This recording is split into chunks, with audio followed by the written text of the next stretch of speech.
kunika nini kunaka. Mtazamaji wa Dar es Salaam Tanzanite TV popote pale ulipo ambaye unafuatilia ukurasa huu wa DTTV, wasani sasa ni kipindi cha Love Hour ukiwa na mimi mtangazaji wako Chamin Mama, lakini leo hii studio pamefurika, niko na wadau wa nguvu wa kipindi hiki cha Love Hour. Karibuni. Asante. Mimi najulikana kama King Sharif. Mimi naitwa Imelda Bahati.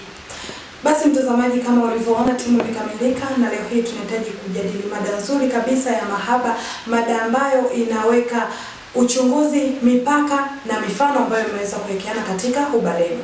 Mada ambayo inasema, je, kuwasiliana na ex wako hali ya kuwa una mpenzi mpya, je, ni sahihi? Tutajadili mada hii na wewe pia mtazamaji kwa kudondosha komenti yako. Weka komenti yako nasi tutajifunza kupitia wewe. Mr. King Sharif, mada kama ambavyo nimekushaieleza.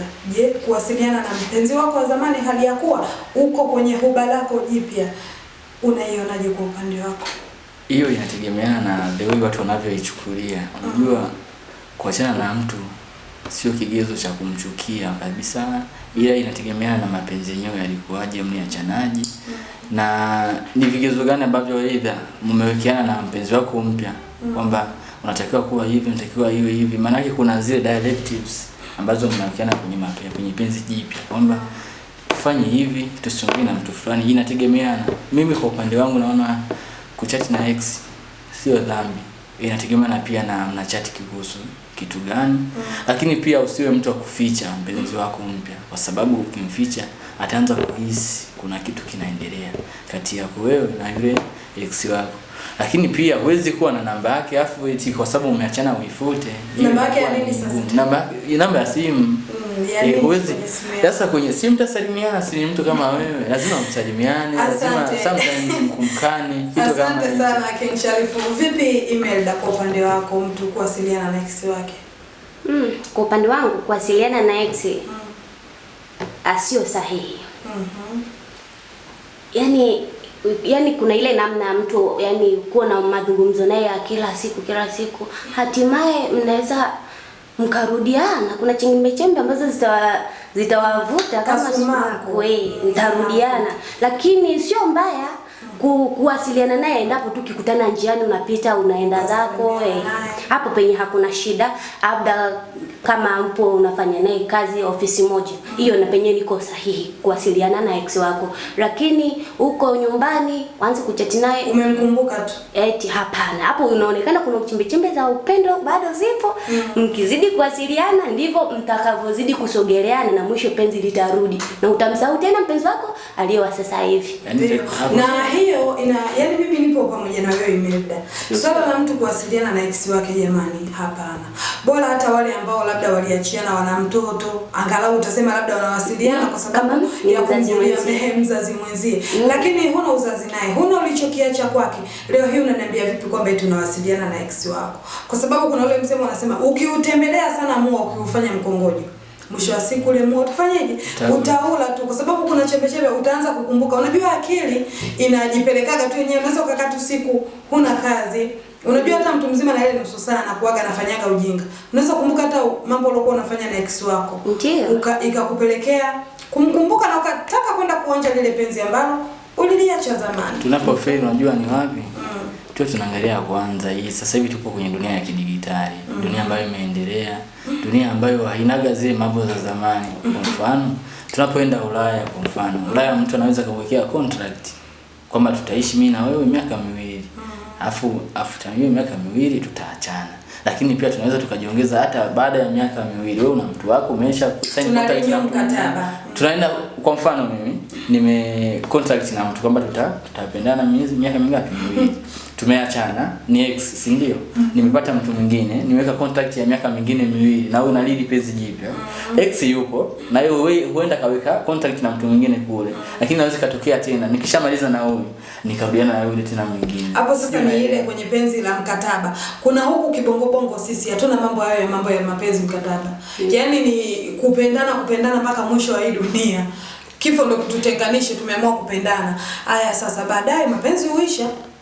Sawa, wazungu kule wenzetu wanalifahamu hilo, ndio maana wanaweka hiyo mikataba. Lakini huku sisi hatujafikia level hiyo.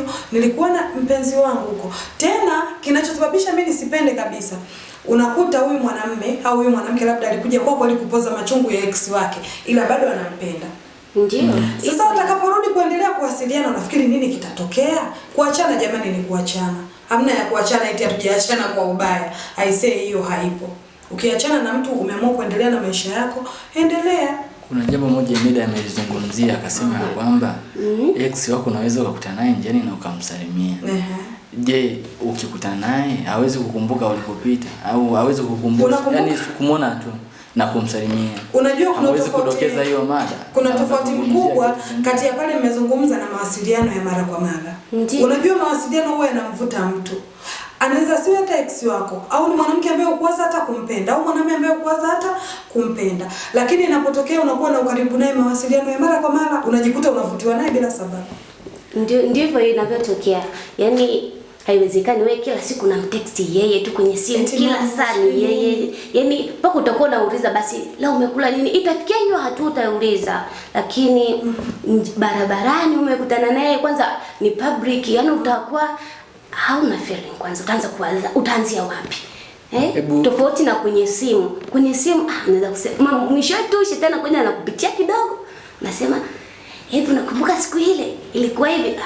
Kwenye simu hapana. Hivi ikitokea umeajiriwa same place na ex wako, hautalazimika kuwasiliana naye? Ikitokea kwa mfano mambo ya kazi, hiyo ni kazi. Sasa watifu akidokeza msimamo wako sasa wewe mwenyewe, kwa sababu ile ni issue ya kazi haikwepeki. Lakini kuna ile huyu ex wako hauna ambapo unaingiliana naye, unahusiana naye hakupo, yupo zake huko una hoba lako jipya, analihusiano lake jipya lipo linaendelea, unaanza tafuta na unapomuvu inaenda mbali penzi moja unaenda kwenye penzi jingine. Yani dhamiria kabisa, yani mimi huyu ndo sitaki tena, mimi huyu ndo kimeisha kuhusu mapenzi. Yani hata ije kwa namna gani, imani yako ilikuwa imeregarega, bado nampenda hapo, bado hujamuvu, wewe bado unampenda. Yani huwezi kusema inaenda mbali zaidi. Mada upande wa wanaume hawa, unachangana mchokoza ex nimekutumia voucher unategemea nini? Sasa huo ni urafiki. Kwani mimi ninachojiuliza ni kwamba unapomwacha ex au unapomwacha mpenzi wako, moja kwa moja umetengeneza uadui. Haujatengeneza uadui la. Sasa kama sio adui yangu, kwa nini simsalimie? Kumsalimia ni sawa, kumsaidia ni sawa, isipokuwa lakini si unamsaidia tu unapita, lakini sio kama unaanza kumtumia vocha ungali hajakuomba. Sio unatumia hii technology kumtumia. Na mtumiaje vocha? Sasa si ndio msaada wenyewe, kwani tunamsaidiana? Unamsaidia? Hapana, msaada labda umkute labda kama kwa mfano mkute yuko hospitali anaumwa akashindwa kulipia matibabu, unaweza kumboost hata walau kwa shilingi ngapi. Hapo ndio huo msaada.